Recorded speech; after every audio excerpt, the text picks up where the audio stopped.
गमन करवला पिया हो घरे बैठवला गमन करवला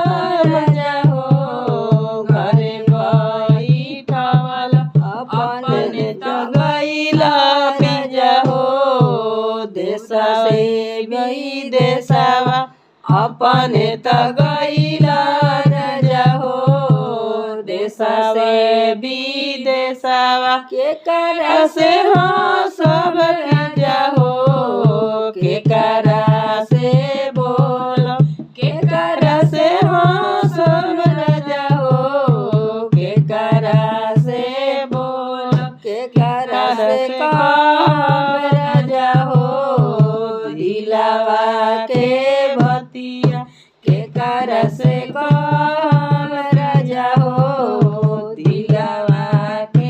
ससुर से हंसिया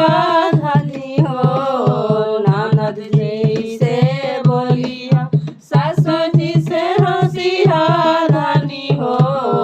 ननद जी से बोलिया देवरू से गईया धंजा हो दिलावा के बतिया देवर जी से कहिया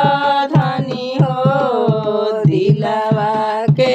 बतिया देवर जी से कहिया धनी हो दिलावा के बतिया गावन करवला दैया हो